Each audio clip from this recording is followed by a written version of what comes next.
తిరుమల శ్రీవారిని కేంద్ర మంత్రి కిషన్ రెడ్డి దర్శించుకున్నారు. కేంద్ర మంత్రిగా బాధ్యతలు స్వీకరించిన తర్వాత మొదటిసారి శ్రీవారిని దర్శించుకుని ప్రత్యేక పూజలు చేశారు. కిషన్ రెడ్డికి ఆలయ అధికారులు ఘనస్వాగతం పలికారు. దర్శనం అనంతరం వేద పండితులు ఆశీర్వచనం చేసి తీర్థ ప్రసాదాలు అందజేశారు. నూతన పాలక మండలి అద్భుతమైన నిర్ణయాలు తీసుకుందని ఆయన కొనియాడారు. ఈ అద్భుతమైన నిర్ణయాలు తీసుకున్న టీటీడీ బోర్డుకు, రాష్ట్ర ప్రభుత్వానికి ధన్యవాదాలు తెలిపారు.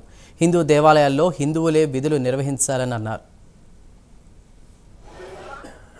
దేవస్థానాలలో అన్య మతస్థులు ఉంటున్నారు.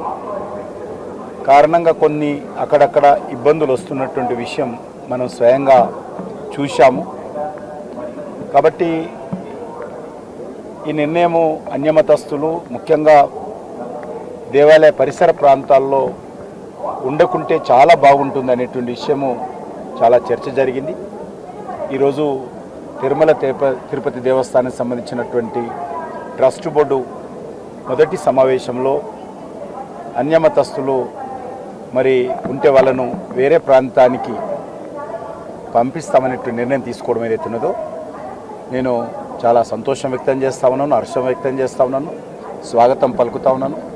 ఎక్కడైనా సరే ఏ మతమైనప్పటికీ కూడా వారి వారి మత విశ్వాసాలు ఉన్నటువంటి వాళ్ళే ఆ ప్రాంగణంలో పనిచేస్తే బాగుంటుంది అనేది నా అభిప్రాయం. అది ఏ మతమైనప్పటికీ ప్రధానంగా మన హిందూ దేవాలయాల్లో కూడా అనేక ప్రాంతాల్లో కూడా అన్యమతస్థులు రావడంతో కొన్ని మనస్పర్ధలు, అభిప్రాయ భేదాలు, విశ్వాసం లేకపోవడము, ఈ రకమైనటువంటి సంఘటనలు జరగడము ఎవరికి కూడా భావ్యం కాదు. కొన్ని ప్రముఖ